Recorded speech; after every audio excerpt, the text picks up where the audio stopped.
Phone எடுத்தாலே HPV vaccine அந்த மாரி வந்துட்டுருக்கு அப்படின்னா என்ன மேம்? நான் எடுத்துக்கலாமா இந்த ஏஜ்ல? விமன் மட்டும் தான் அத எடுக்கணுமா மேம்? விமன் மட்டும் இல்ல, மேலும் போட்டுக்கலாம். ஏன்னா அந்த ஹெச்பிவி வைரஸ்னால இப்போ அம்மாக்கெல்லாம் போடலாமா மேம்? உங்க அம்மாவுக்கு 45 வயசுக்குள்ள இருந்தா போடலாம். யாரெல்லாம் போடக்கூடாது மேம் இந்த வேக்சின்? ஊசி எங்க மேம் போடுவீங்க? ஊசி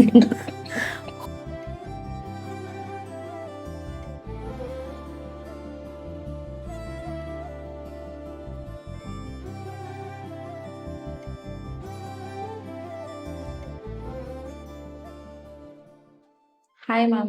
ஃபோன் எடுத்தாலே ஹெச்பிவி வேக்சின் அந்த மாரி வந்துட்டுருக்கு அப்படின்னா என்ன மேம்? ஹெச்பிவி வேக்சின்னா சர்வைக்கல் கேன்சர் வராம இருக்கிறதுக்கு போடுற தடுப்பூசி பேரு தான் ஹெச்பிவி வேக்சின்ங்கிறது. நான் எடுத்துக்கலாமா இந்த ஏஜ்ல? நீங்க தாராளமா போட்டுக்கலாம். ஹெச்பிவி வேக்சின் யாருக்கு போடணும்னா 14 வயசுக்கு மேற்பட்டவங்க 2 வேக்சின் போடணும். 9 வயசுல இருந்து 45 வயசுக்குள்ள இருக்கவங்க எல்லாருமே வேக்சின் போட்டுக்கலாம். இப்போ நான் மேரேஜ்க்கு பிரெக்னன்சிக்கு பிளான் பண்ற மாரினா இந்த ஏஜ்ல எடுக்கலாமா மேம்? வேக்சின் முடிச்சதுக்கப்புறம் ப்ரெக்னென்ட் ஆனீங்கன்னா நல்லது. கடைசி வேக்சின் போட்டு 3 மாதம் கழிச்சு ப்ரெக்னென்ட் ஆனீங்கன்னா நல்லது. நீங்கள் வேக்சின் போடும்போதே ப்ரெக்னென்ட் ஆகிட்டீங்கன்னாலும் வேக்சினை ஸ்டாப் பண்ணிக்கிட்டு டெலிவரி முடிச்சதுக்கப்புறம் அந்த கோர்ஸை கம்ப்ளீட் பண்ணிக்கலாம். இப்போ விமன் மட்டும் தான் அதை எடுக்கணுமா மேம்? விமன் மட்டும் இல்லை, மேலும் போட்டுக்கலாம். ஏன்னா அந்த ஹெச்பிவி வைரஸ்னால சர்வைக்கல் கேன்சர் வேக்சின் மட்டும் இல்லை, ஓரல் கேன்சர் வருது, வெஜினல் கேன்சர் வருது, வல்வார் கேன்சர் வருது. அதே மாதிரி மேலுக்கு வாட் வருது. இந்த வாட்டை ப்ரொடெக்ட் பண்ணுறதுக்கும், ஏனல் கேன்சரை ப்ரொடெக்ட் பண்ணுறதுக்கும், ஓரல் கேன்சரை ப்ரொடெக்ட் பண்ணுறதுக்கும் மேலும் ஹெச்பிவி வேக்சின் போட்டுக்கலாம். இப்போ எடுத்துட்டா எனக்கு கேன்சர் வராதா மேம்? ஹெச்பிவி வைரஸ்னால வர்ற சர்வைக்கல் கேன்சர் மட்டும் வராது. மீதி கேன்சருக்கெல்லாம் இது ப்ரொடெக்ஷன் கொடுக்காது. இப்போ இதுக்கு சைடு எஃபெக்ட்ஸ் இருக்குமா மேம்? இந்த வேக்சின்லாம் பல வருஷமாக ஸ்டடி பண்ணி ப்ரூவ் பண்ண வேக்சின்ஸ். அதனால் இந்த வேக்சினுக்கு எந்த சைடு எஃபெக்ட்டும் இது வரைக்கும் பெருசாக ரிப்போர்ட் ஆகலை. இதுக்கு முன்னாடி நான் ஏதாவது டெஸ்ட் எடுக்கணும் அந்த மாதிரி ஏதாவது இருக்கா மேம்? இந்த வேக்சினுக்கு நீங்கள் எந்த டெஸ்ட்டும் எடுக்க வேண்டாம். அது எலிஜிபிள் ஏஜில் இருந்தாலே போதுமானது. ஆனால் வேக்சின் போட்டவங்க எல்லாமே கண்டிப்பாக ரொட்டீன் பேப்ஸ்மியர் ஸ்க்ரீனிங்கில் இருக்கணும். 30 வயசுக்கு மேலே ஆனவங்க எல்லாமே ரொட்டீன் ஸ்க்ரீனிங் கண்டிப்பாக போயிடணும். யாரெல்லாம் போடக்கூடாது மேம் இந்த வேக்சின்? ப்ரெக்னெண்ட்டாக இருக்கவங்க போட்டுக்கக்கூடாது. மற்றபடி இதுக்கு பெரிய போடக்கூடாதுங்கிற எந்த ரூல்ஸும் கிடையாது. கவர்மெண்ட்டில் போட்டுக்கலாமா மேம்? கிடைக்குதுன்னா இதை போட்டுக்கலாம். இது 9 வயசுலேருந்து 14 வயசு இருக்க வரைக்கும் இருக்கவங்க 2 வேக்சின் போட்டுக்கணும். 2 வேக்சின்னா 0 வேக்சின் 1 போடணும். அடுத்து 6 மாதம் கழிச்சு 2வது வேக்சின் போடணும். இதே அவங்களுக்கு 14 வயசுக்கு மேலே ஆயிடுச்சுன்னா நீங்கள் 3 வேக்சின் போட்டுக்கணும். முதல்ல 0 வேக்சின் போடணும். அதுக்கப்புறம் 2 மந்த்ஸ் கழிச்சு ஒரு வேக்சின் போடணும். 6 மந்த்ஸ் கழிச்சு ஒரு வேக்சின் போடணும். 3 வேக்சினும் போட்டால் தான் ஃபுல் ப்ரொடெக்ஷன் வரும். ஒரு வேக்சின் போட்டாலாம் ப்ரொடெக்ஷன் வராது. இப்போ நான் அந்த வேக்சின் எடுத்துக்கிறதுனால டயட் சேஞ்ச் அந்த மாதிரி தான் பண்ணணுமா? நீங்கள் டயட் சேஞ்ச் எல்லாம் எதுவும் பண்ணிக்க வேண்டியதில்லை. இதில் என்னென்ன டைப்ஸ் இருக்கு மேம்? நான் என்ன எடுத்துக்கணும், எந்த ஏஜ்க்கு என்ன எடுத்துக்கணும் அந்த மாதிரி ஏதாவது இருக்கா மேம்? இதில் 3 வித வேக்சின் இருக்குது. 2 வந்து 4 வைரஸை மட்டும் கவர் பண்ணுது. 6, 11, 16, 18ங்கிற 4 வைரஸை கவர் பண்ணுறதுக்கு சர்வோவேக்னு ஒரு வேக்சின் இருக்குது. இன்னொன்று கார்டாசில் 4ன்னு ஒன்று இருக்குது.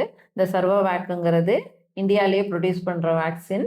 இது ரீசெண்டாக வந்திருக்குது. இது WHO அப்ரூவல் கொடுத்துருச்சு. இது 26 இயர்ஸ் வரைக்கும் தான் போட முடியும். அதுக்கு மேற்பட்டவங்க கண்டிப்பாக கார்டாசில் வேக்சினை தான் போட முடியும். இப்போது மேரேஜ்க்கு முன்னாடி எடுத்துக்கிறது பெட்டர்னு சொல்கிறாங்க. நான் பேபிலாம் பிளான் பண்ணிட்டு அப்புறம் கூட எடுத்துக்கலாமா? எது மேம் எஃபெக்டிவாக இருக்கும்? வைரல் எக்ஸ்போஷருக்கு முன்னாடி போட்டுறது தான் நல்லது. 9 to 14 இயர்ஸ்க்குள்ளே போட்டிங்கன்னா ரொம்ப நல்லது. அப்போ தான் ப்ரொடெக்ஷன் ரேட் அதிகமாக இருக்கும். இதுலேயே நீங்கள் போடணும்னு நினச்சிங்கன்னா இந்த கார்டாசில் 9ங்கிற வேக்சின் வந்து 9 வைரஸை கவர் பண்ணுது. அதனால் அந்த 9 வைரஸ் கவர் பண்ணுற வேக்சின் தான் ஃபுல் ப்ரொடெக்ஷன் கொடுக்கும். உங்களால் முடியும்னா இதை போட்டுக்கலாம். இந்த சர்வோவேக்ஸுங்கிற வேக்சின் வந்து அரௌண்ட் 2000 rupees கிட்ட வருது. கார்டாசில் 4ங்கிறது ஃபாரின் மேட் வேக்சின். இது வந்து 4000 rupees கிட்ட வருது. கார்டாசில் 9ங்கிறது அரௌண்ட் 11,000 rupees கிட்ட வருது. கார்டாசில் 9 ஃபுல் கோர்ஸ் கம்ப்ளீட் பண்ணிங்கன்னா அது ஏறத்தாழ 33,000 கிட்ட வரும்.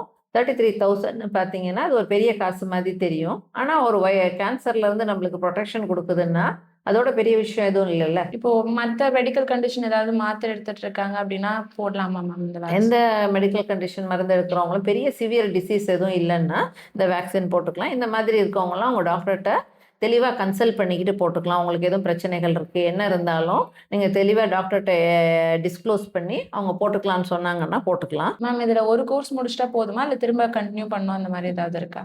இது நீங்கள் ஒரு கோர்ஸ் கம்ப்ளீட் பண்ணிட்டீங்கனாலே உங்களுக்கு லைஃப் டைம் ப்ரொடெக்ஷன் வந்துடும். நீங்கள் திரும்ப திரும்ப வேக்சின் போட வேண்டியது இல்லை. ஒரு தடவை கம்ப்ளீட் பண்ணிடணும் கோர்ஸை. இப்போ ஒரு கோர்ஸ் நான் பிரேக் பண்ணிட்டேன், பாதியில விட்டுட்டேன் ஏதோ ஒரு ரீசன்க்காக அப்படின்னா, திரும்ப நான் ஃபர்ஸ்ட்ல இருந்து ஸ்டார்ட் பண்றேன். இல்லை, மீதி இருக்க வேக்சினை மட்டும் போட்டுக்கலாம். எவ்வளோ முடிஞ்ச நாள் வரைக்கும் அதை ஸ்டார்ட் பண்ணால் கரெக்டாக போட்டுறது தான் நல்லது. இந்த வேக்சின் ரொம்ப பெயின்ஃபுல்லா இருக்குமா மேம்? எல்லா வேக்சின் மாதிரி தான். போடுற அன்னைக்கு பெயின் ஒன்றும் தெரியாது. அடுத்த நாள்லாம் கொஞ்சம் ஸ்வெல்லிங் மாதிரி இருக்கும். அந்த இடத்துல கொஞ்சம் பெயின் வேணா இருக்கும். ரொம்ப பெயின்லாம் இருக்காது. தாங்க முடியாத பெயின்லாம் இருக்காது. பயப்படாமல் நீங்கள் இந்த வேக்சினை போட்டுக்கலாம். இப்போ அம்மாக்கெல்லாம் போடலாமா மேம்? உங்கள் அம்மாவுக்கு 45 வயசுக்குள்ளே இருந்தால் போடலாம். 45 வயசுக்கு மேலே போடுறதுனால ப்ரொடெக்ஷன்லாம் பெருசாக ஒன்றும் கிடைக்காது. ஏன்னா அந்த வைரஸ் அதுக்கு முன்னாடி இன்ஃபெக்ட் ஆகி அதோட ப்ராசஸ் ஸ்டார்ட் பண்ணிடும். வைரஸ் ப்ராசஸ் ஸ்டார்ட் ஆயிடுச்சுன்னா அந்த வேக்சின் போட்டுக்கிறதுல யூஸ் இல்லை. அதெல்லாம் பேப்ஸ்மியர் டெஸ்ட் எடுத்துக்கணும். பேப்ஸ்மியர் டெஸ்ட் எடுத்துட்டு அந்த டெஸ்ட் ரிசல்ட்டை பொறுத்து அதுக்கேற்றபடி ட்ரீட்மெண்ட் எடுத்துக்கணும். இப்போ கேன்சர் ஸ்டார்ட் ஆயிடுச்சுன்னா இது எடுக்கக்கூடாதா? கேன்சர் வந்ததுக்கு பேப்ஸ்மியர் பாசிட்டிவ் வந்துருச்சுனாலே இந்த வேக்சின் எதுவுமே செய்யாது. வைரல் எக்ஸ்போஷருக்கு முன்னாடி கொடுத்தாதான் இது ப்ரொடெக்ஷன் கொடுக்கும். வைரல் எக்ஸ்போஷர் வந்துருச்சுன்னா வேக்சின் ப்ரொடெக்ஷன் கொடுக்கவே கொடுக்காது. லாஸ்ட் கொஸ்டின் மேம், ஊசி எங்க மேம் போடுவீங்க? ஊசி கையில் தான் போடுவாங்க. இல்லைன்னா தையில் போட்டுக்கலாம் நீங்கள். ஆனால் பெஸ்ட் சைட் எதுன்னு பார்த்தீங்கன்னா கையில் தான் போடலாம். நீங்கள் லெஃப்ட் ஹேண்டில் போட்டுக்கிட்டிங்கன்னா உங்களோட ஆக்டிவிட்டீஸ் எல்லாம் அது டிஸ்டர்ப் பண்ணாது. சாதாரண டிடி வேக்சின் மாதிரி தான் இருக்கும். வேக்சின் போட்டேங்கிறதுக்காக 2 நாள் லீவ் போட்டு வீட்டில் இருக்கணும் அப்படின்லாம் நினச்சிக்கிட்டு இருக்காதீங்க. பயப்படாமல் போட்டுக்கலாம். இப்போ கவர்மெண்ட்லேயுமே அந்த ஸ்கீம் ஆரம்பிச்சிருக்காங்க. கவர்மெண்ட்டில் கிடைக்கிறதுனால நீங்கள் போட்டுக்கலாம். ஃபீவர்லாம் வராதுல்ல மேம் இதனால? ஃபீவர்லாம் வராது. வலியெல்லாம் தாங்க முடியாமலாம் இருக்காது. பயப்படாமல் நீங்கள் போடலாம். Okay, thank you ma'am. தேங்க்யூ.